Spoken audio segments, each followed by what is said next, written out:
Senhor, os ensinamentos desta noite, desta aula, e principalmente para fazer o uso, Senhor, segundo a Tua vontade e a Tua verdade. Senhor, abençoa, Senhor, aos que estão aqui, os seus familiares. Dá-nos, Senhor, da Tua graça, da Tua misericórdia, da Tua presença, Espírito Santo.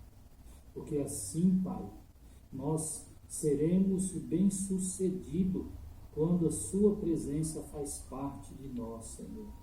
Pai, usa, Senhor, a Elisângela com o Teu poder de uma forma sobrenatural. Prepara os nossos corações e nossa mente para absorver, Senhor, e entendermos, Senhor, aquilo que é da Tua vontade. Abençoa cada vida aqui, Senhor, cada pessoa. Senhor, eu sei que aqui neste meio tem pessoas que estão intercedendo, Senhor, por alguns que estão com dificuldades, que estão enfermos. Alcança cada um, Pai, e opera um milagre, porque assim eu oro, creio e agradeço em nome de Jesus. Amém e amém. Obrigado, pastor. Amém. Deus abençoe, pastor Toninho. Eu que agradeço a oportunidade. Aleluia. Glória a Deus. Obrigada, queridos. Deus abençoe todo mundo aí que chegou. Quem eu não vi, graça e paz. Marli, seja bem-vinda. Venceu o Covid, para a glória do Senhor, né? Tá bem aí, graças a Deus. Deus, ele é fiel, né? Os dias de UTI, a pandemia, muito obrigada pelas orações de você. Eu estou muito feliz de estar viva. Com Deus mais vivo no meu coração ainda. Glória a Deus. Glória a Deus. Marli tá pensando seriamente, né, Marli? Agora de descer as águas, aproveitar esse novo nascimento aí do Covid e já nascer para Jesus de novo também, né, Marli? Com certeza. Oh, glória, aleluia. Deus é bom, né? Deus é bom, Deus é bom. Deus completa obras nas nossas vidas, graças a Deus, né? Gente, vamos embora lá? Apocalipse capítulo 3, versículo 14. E já deixa em Isaías 55 também marcado aí pra gente já engatar e começar essa aula em nome de Jesus. Debaixo da bênção do Senhor, né? Então eu vou ler rapidinho aqui de novo o texto da igreja de Laodiceia, só pra gente entrar no contexto e aí continuar de onde nós paramos. Apocalipse 3,14 diz: Ao anjo da igreja em Laodiceia, escreva: Estas são as palavras do Amém, a testemunha fiel e verdadeira, o soberano da criação de Deus. Conheço as tuas obras, sei que você não é frio e nem quente. Melhor seria que você fosse frio ou quente. Assim, porque você é morno, não é frio nem quente, estou a ponto de vomitá-lo da minha boca. Você diz: estou rico, adquiri riquezas e não preciso de nada. Não reconhece, porém, que é miserável, digno de compaixão, pobre, cego e que está nu. Dou este conselho: compre de mim ouro refinado no fogo, e você se tornará rico. Compre roupas brancas e vista-se para cobrir a sua vergonhosa nudez. E compre colírio para ungir os seus olhos e poder enxergar. Repreendo e disciplino aquele que eu amo, por isso seja diligente e arrependa-se. Eis que estou à porta e bato. Se alguém ouvir a minha voz e abrir a porta, entrarei e cearei com ele e ele comigo.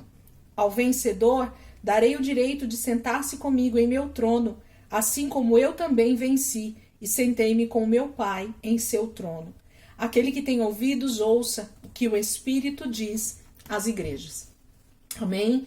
Então, nós estamos na última igreja das 7 igrejas que o Senhor enviou essas cartas através de João, do apóstolo João.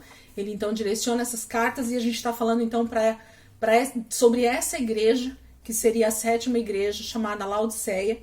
E nós já demos uma bela introdução a respeito do que Deus está falando aqui. E a gente parou semana passada justamente no conselho, né? Versículo 18. Porque a igreja se acha rica e que não precisa de nada, mas Jesus diz que ela não reconhece que ela é miserável, digna de compaixão, pobre, cega, nu e que está nu, né? Ela está nu. E aí Jesus entra com um conselho para essa igreja, que se acha então numa posição de não precisar de nada, de estar abundantemente suprido, né? Que é o grego dessa palavra aí de estar rico, né? E aí Jesus entra no versículo 18 dando um conselho para essa igreja de Laodiceia, dizendo assim: compre de mim ouro refinado no fogo e você se tornará rico. E aí então a gente foi para Isaías, vou pedir para você abrir, deixa aí marcado, mas vamos lá para Isaías para a gente então continuar aquilo que a gente estava falando semana passada, que é justamente sobre essa questão do comprar ouro refinado para se tornar rico. E a gente falou um pouquinho semana passada justamente sobre esses primeiros versículos que o capítulo 55 fala. Eu vou ler novamente aqui com vocês e a gente vai continuar então de onde a gente parou. Diz assim, Isaías 55, versículo 1. Venham, todos vocês que estão com sede, venham às águas. E vocês que não possuem dinheiro algum, venham, comprem e comam. Venham, comprem vinho e leite sem dinheiro e sem custo. Por que gastar dinheiro naquilo que não é pão e o seu trabalho árduo naquilo que não satisfaz? Escutem-me e comam o que é bom, e a alma de vocês se deliciará com a mais fina refeição. Deem-me ouvidos e venham a mim, ouçam-me para que a sua alma viva. Farei uma aliança eterna com vocês, a minha fidelidade prometida a Davi. Vou parar aqui. Então, semana passada, a gente então iniciou esse capítulo de Isaías 55, falando sobre esse convite, né? E eu comecei justamente destrinchando com vocês essa questão de um convite que o próprio Senhor faz, porque isso aqui é o próprio Deus. Esse capítulo começa com o próprio Deus falando através de Isaías, fazendo essa profecia, fazendo esse convite ao seu povo. E ele diz assim: venham, né? Então a primeira palavra já fala sobre um convite, sobre um chamado. Então Deus está chamando aqueles que derem ouvidos. Esse é o foco principal de Isaías 55. Existe um chamado ao quê? De que aquele que tem sede, existe um lugar de águas. Foi isso que nós falamos semana passada também. E ele diz assim, na sequência do versículo 1, e vocês que não possuem dinheiro algum. Então, ele faz um contraponto nesses primeiros versículos aqui, que chega a ser engraçado, eu falei semana passada, né? Ao mesmo tempo que ele faz um chamado para uma compra, ele diz que não precisa ter dinheiro, mas que aquilo então tem um certo custo. Não é isso que nós acabamos de ler aqui? Então, ao mesmo tempo que ele diz para quem não tem dinheiro pode vir e comprar, como é que compra sem dinheiro, né? Ninguém consegue chegar num lugar e comprar sem dinheiro. E ele diz que existe um custo, mas ao mesmo tempo não tem custo. Então a gente precisa entender do que Deus está falando para nós aqui, para que a gente possa entender o que ele está falando com a igreja de Laodiceia também, né? Que, voltando aqui ao versículo, só pra gente... Ele diz assim, comprem de mim ouro refinado no fogo e você se tornará rico. Então, Jesus está em Apocalipse falando com a igreja de Laodiceia sobre uma igreja que está dizendo que é rica, mas ele diz que essa igreja é miserável, ela é pobre, ela é digna de compaixão. Então ela diz assim, vocês só acham que vocês são ricos, que vocês realmente não precisam de nada, mas eu que vejo todas as coisas de dentro para fora, sei que vocês são pobres, miseráveis. E o capítulo de Isaías, então, nos fala, um dos capítulos, ou um dos únicos capítulos que fala sobre essa questão da compra de algo, né? Por quê? Porque a pergunta que eu fiz quando eu comecei a estudar esse capítulo, falando de Laodiceia, era assim, Senhor, qual é a moeda de troca? Qual é a moeda que se usa no céu? Qual é a moeda que o Senhor tem para que as pessoas comprem, então, esse ouro refinado? E em nenhum capítulo da Bíblia, em nenhum versículo da Bíblia, nós vamos ter Deus colocando à disposição do homem algo para ser comprado com dinheiro. Não existe nem a nossa salvação, nem a vida eterna, nem as bênçãos, nem nada que você possa imaginar espiritual pode ser comprado através de dinheiro, através de moeda corrente, né? Então nada do que nós pensarmos na nossa vida, espiritualmente falando, a gente poderia comprar. Graças a Deus por isso, né? Tudo nos é dado gratuitamente em Deus.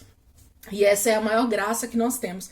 Mas o Senhor está falando sobre comprar, tanto em Apocalipse com a igreja de Laodiceia, para que ela se torne rica. Existe uma maneira de comprar ouro refinado no fogo. E quando a gente lê aqui em Isaías, a gente vê novamente uma moeda sendo usada. E aí entra a questão para nós. Vamos ler aqui novamente só para a gente entender o contexto. Capítulo 55. Venham todos vocês que estão com sede, venham às águas. E vocês que não possuem dinheiro algum, venham, comprem e comam. Então, na verdade, ao mesmo tempo que Deus fala de sede e de água, então em seguida ele fala sobre comprar e comer. E a gente sabe que água tem a ver com a palavra e pão também tem a ver com a palavra. Ok? Jesus é o pão vivo que desceu do céu, não é isso que a palavra de Deus diz? E também ele é o verbo de Deus. Então, ele é a palavra. Então, isso quer dizer que se eu entender o que é pão dentro da Bíblia, qual é o significado da palavra pão, desse alimento, eu então entendo que é o próprio Cristo, ok? Ele é esse pão vivo, ele é esse alimento espiritual que está à minha disposição, mas ele também fala que ele é a fonte de água viva, né? Que se nós formos até ele, nós também seremos saciados. Então, Deus tem para nós tudo que nós precisamos para estar suficientemente supridos, verdadeiramente, assim como o povo, a igreja de Laodiceia está dizendo que ela é rica, né? Que ela é abundantemente suprida de tudo. E Deus diz que não, ela é miserável, ela é pobre. Por quê? Porque, na verdade, eles estão colocando a sua base de riqueza em algo que não é a mesma base que Deus tem como riqueza. Como assim, Elisângela? O que a igreja de Laodiceia e o que a igreja nos nossos dias, ou a igreja ao longo da história, se comparada à Laodiceia, teve como base para sua riqueza, foram bens materiais, foram suprimentos dessa terra, foram regalias, foram cargos, situações de relevância dentro da igreja ou mesmo fora dela, um alto padrão de vida, né, de vida abastada, de vida tranquila. Então, a igreja, quando ela passa por uma situação de tranquilidade, principalmente financeira ou emocional ou qualquer outro tipo de situação como essa, ela se coloca numa posição de totalmente abastecida, de totalmente rica diante da sociedade ou diante dela mesma. Para ela mesma tudo está bem. Mas o que Deus está dizendo é justamente o oposto disso, que ela é miserável, que ela é pobre, que ela é digna de compaixão. Sabe que uma pessoa, você olhar para ela e dizer assim, meu Deus, essa pessoa não sabe o quanto ela está enganada sobre a sua real situação. Isso é o que o próprio Cristo, que o próprio Jesus está dizendo quando ele olha para Laodiceia.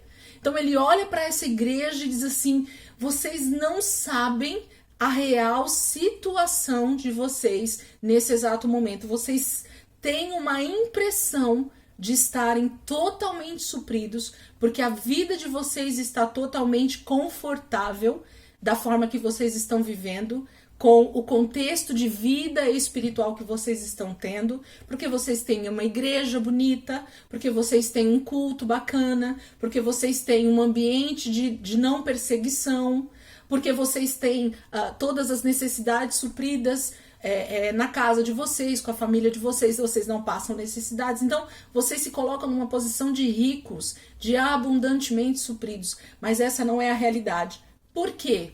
Porque geralmente uma pessoa que ela está com essa situação de vida confortável, ela tem uma tendência de realmente relaxar, de realmente se tranquilizar ou de realmente não buscar a sua verdadeira fonte de vida. Por quê? Porque é uma tendência humana, né? Eu acho que tem a ver com o próprio ser humano, de quando ele está bem financeiramente, a sua vida emocional, a sua vida familiar, ou qualquer coisa que rodeia, quando está tudo tranquilo, a tendência é entrar nesse estágio de mornidão, como a própria palavra está dizendo em Laodiceia, né? Eles se tornaram mornos, eles se tornaram apáticos, eles entraram num nível de letargia, que a gente fala, aquela pessoa que nem vai para frente nem vem para trás, ela fica ali, né, naquele estágio de mornidão. E Jesus está comparando essa igreja com esse estágio, e ela se acha totalmente rica, ela se acha totalmente abastecida, mas Jesus está dizendo, vocês estão muito longe disso. Mas eu vou dar um conselho para vocês. Venham então e comprem, né, de mim ouro puro refinado no fogo. E aí é onde entra Isaías falando isso para nós. O próprio Deus também dando essa receita de compra. E o que é essa receita de compra para nós? É exatamente uma vida de relacionamento, onde a minha entrega, onde a minha rendição, onde a minha total dependência está no que a palavra de Deus diz, no que a Bíblia tem de alimento para a minha vida espiritual, do que realmente eu necessito para estar totalmente suprido. Porque, na verdade, o nosso suprimento, ele deveria ser de dentro para fora e não de fora para dentro, porque um cristão que ele tem uma aparência de que tudo está bem e às vezes realmente a vida dele exterior até está bem, a vida financeira, ele está indo para a igreja, a família dele também está, às vezes as coisas estão normais do lado de fora, mas e como é que está a minha vida com o meu Senhor? Qual é a minha vida diária com o meu Deus? Será que isso tudo externo não criou um ambiente onde eu tenho me afastado justamente do que é prioridade? E aí lembra que por causa dessa questão da riqueza, e eu falei semana passada dessa questão de que o capítulo de Isaías vai falar sobre o versículo 2, olha o que ele dá como contraponto para nós. Por que gastar dinheiro naquilo que não é pão e o seu trabalho árduo naquilo que não satisfaz? Queridos, normalmente, uma pessoa que ela tem a tendência de buscar o seu suprimento, a sua riqueza, a sua vida beneficiada com as coisas desse mundo, ele acaba se esforçando muito mais por um espírito chamado Mamon, que é o espírito que domina essa área financeira, e aí faz com que eu me afaste daquilo que é o verdadeiro, a verdadeira riqueza espiritual. Por que eu tô falando isso? Porque Jesus é a única passagem que Jesus cita no Novo Testamento, o único versículo que nós temos no Novo Testamento de Jesus falando sobre dois senhores, ok? Não existe outra passagem que Jesus cita que não dá para agradar a dois senhores. Ou vocês vão agradar a um e desagradar ao outro, ou você vai amar um e odiar ao outro. E Jesus põe então esse comparativo com qual Senhor? Ele diz, não dá para vocês servirem a Deus e a Mamon. É o único lugar que é as riquezas, né? A tradução ali de Mamon é riquezas em algumas bíblias. Então é o único versículo no Novo Testamento citado pelo próprio Cristo em que ele diz que não há possibilidade do homem servir a dois senhores e agradar esses dois senhores. Por quê? Porque muito provavelmente um dos dois vai vencer esse embate e você vai verdadeiramente amar um e odiar ao outro, ok? Servir mais um e descartar o outro. E é essa a situação que o diabo, no caso, coloca tanto para a igreja de Laodiceia ali naquele momento da história, quanto ao longo das eras. Por quê? Porque, na verdade, se o homem ele tem a tendência de buscar a sua satisfação naquilo que não é pão e naquilo que não traz uma real riqueza espiritual, isso vai fazer com que eu me afaste do verdadeiro relacionamento com Deus. Então eu estou criando um ambiente onde a minha vida espiritual ela se torna um segundo plano e aonde a minha vida natural, as riquezas, os bens, o meu bem-estar social e econômico, ele passa a estar superior. É disso que Deus está falando, tanto com a igreja de Laodiceia, quanto Jesus está, como o próprio Deus está usando a vida de Isaías e trazendo à tona aqui para nós. E ele diz que existe uma moeda de compra espiritual. E Laodiceia também, Jesus está dizendo que existe uma forma de comprar ouro refinado no fogo. De que maneira, Elisângela? Quando eu realmente entendo que quanto mais eu passo tempo, quanto mais eu gasto a minha vida buscando ao Senhor nesse relacionamento diário, quanto mais eu me rendo a isso, quanto mais eu me gasto com o Senhor, com as coisas de Deus, a tendência é que eu esteja justamente colocando ouro para ser refinado no fogo. E a pedra bruta de ouro muitas vezes sou eu mesmo, né? Ou as próprias coisas de Deus. Só que conforme eu vou me colocando diariamente em rendição, em desejo de estar com o Senhor, em busca pela minha vida realmente espiritual, em relacionamento diário com Deus, eu vou automaticamente refinando esse ouro no fogo. Porque a palavra de Deus diz que os olhos de Deus são como chamas de fogo. Então, o olhar de Deus dentro desse relacionamento diário vai fazer com que a minha vida vá sendo, então, refinada, vá sendo adquirido, né, um ouro totalmente refinado no fogo. Fala de renúncia, fala de rendição, fala de entendimento de relacionamento, fala de busca por coisas que não se desgastam, porque lembra que nós lemos semana passada sobre a questão de Paulo falando aos Coríntios, sobre uma construção que está sendo feita. Lembram dessa passagem? O que você está construindo sobre o fundamento, sobre Cristo? A construção que você está fazendo? Qual é o material que você tem utilizado? E isso está totalmente interligado com tudo isso que nós estamos falando. Então, se você leva a sua vida com Deus de forma relaxadamente, achando que as tradições, achando que a religiosidade, achando que os costumes e tradições que a tua igreja te impõe faz com que você já esteja bem espiritualmente, eu quero te dizer que isso está muito longe de ser o verdadeiro evangelho, de ser a verdadeira vida com Deus.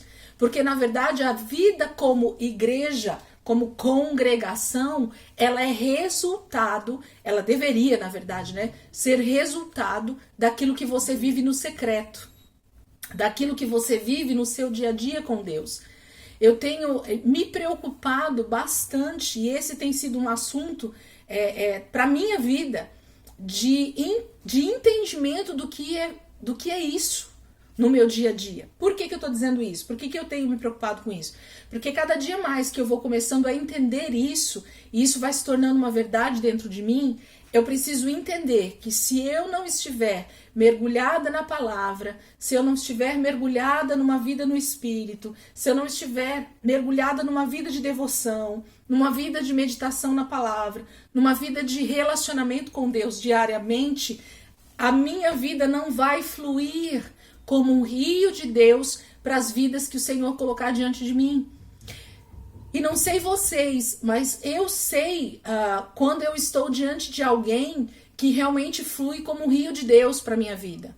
E eu sei quando eu estou diante de uma pessoa que simplesmente ela tem uma vida de de religião, vamos colocar assim, só para a gente poder entender, quando ela é simplesmente alguém que cumpre uma escala de culto, quando ela cumpre uma escala de pregação, quando ela cumpre uma escala de oração, quando ela cumpre uma escala que ela tá ali colocada para ser algo dentro da igreja, você percebe que a vida não flui de dentro para fora.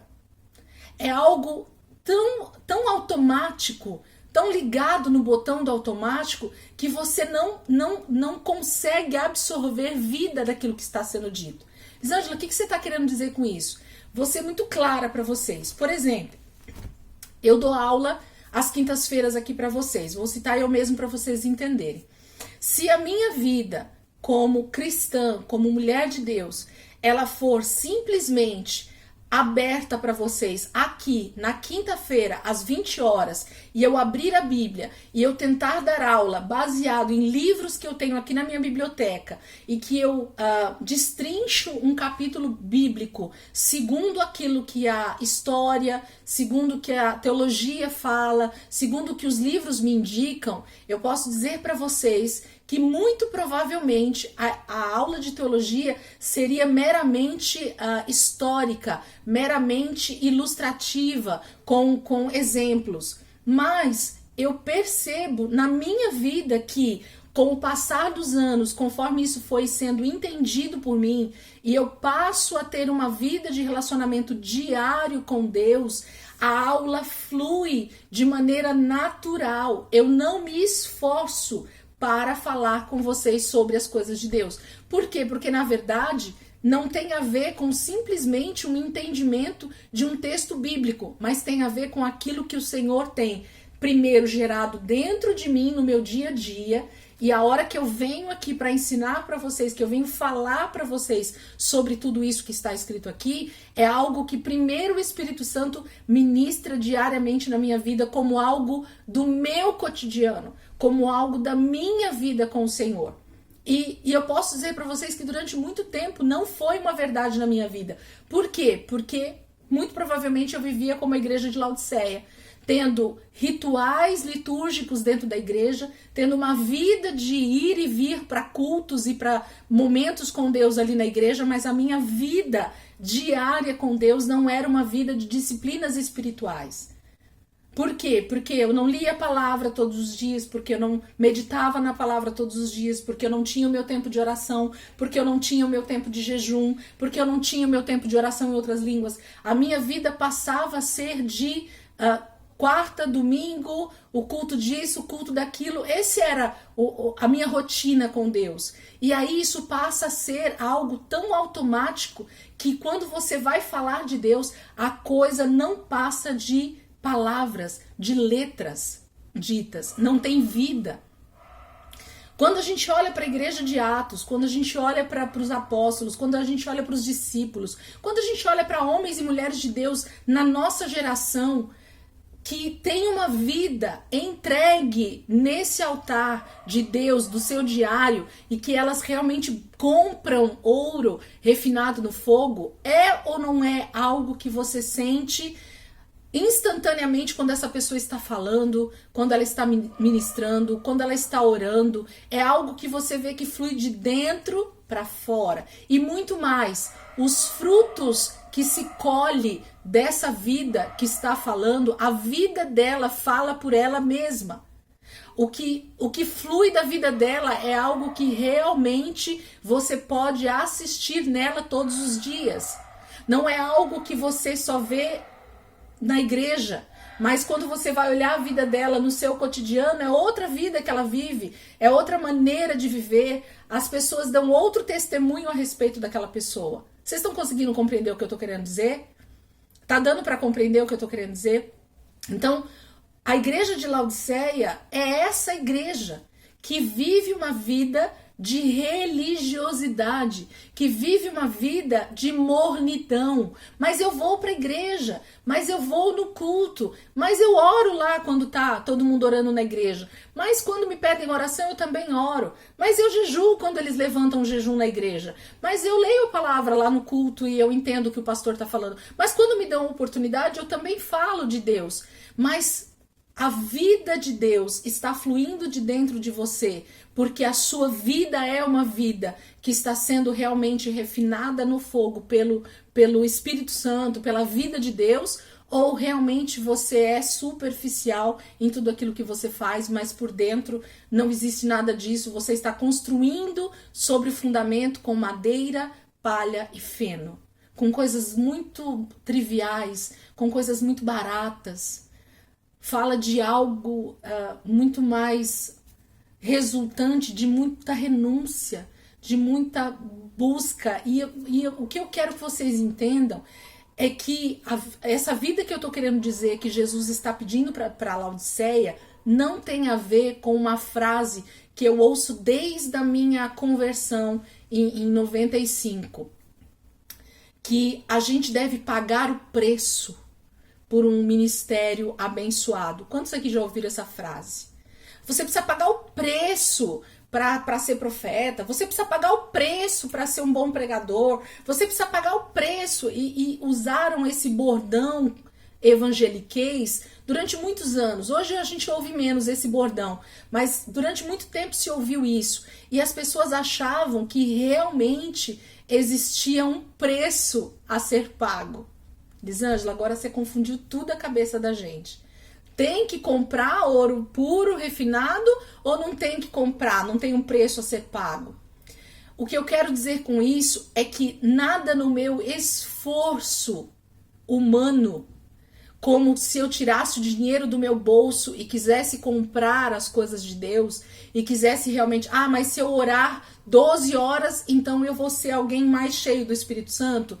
Então se eu jejuar 7 dias na semana, então eu também vou ser mais cheia do Espírito Santo. Não tem a ver exatamente com esse esforço humano, mas tem a ver com uma vida devotada diariamente em renúncia das minhas vontades carnais, das minhas vontades humanas, para estar com o meu amado, para estar em relacionamento com Deus, para desejar essas águas que saciam a minha sede. Entende? Existe uma frase, existe uma colocação que o pastor Cláudio Duarte e tantos outros pastores citam aí quando eles vão pregar, que eu gosto bastante. O que Deus deseja de nós, eles citam alguns exemplos lá, mas eu vou resumir aqui para a gente não perder tempo com isso. O que Deus quer que você faça não é que você ore. Como assim, Eli? Não, ele quer que você queira orar. Tem diferença ou não tem? Ele não quer que você ore, ele quer que você queira orar. Ele não quer que você jejue, ele quer que você queira jejuar para mortificar sua carne. Ele não quer que você leia a palavra, ele quer que você tenha sede de ler a palavra. Sabe aquela pessoa, lembra da história do namoro? Por isso que a palavra fala sobre casamento. Eu gosto muito disso, porque a Bíblia ela justamente usa coisas para que a gente entenda realidades físicas e realidades espirituais.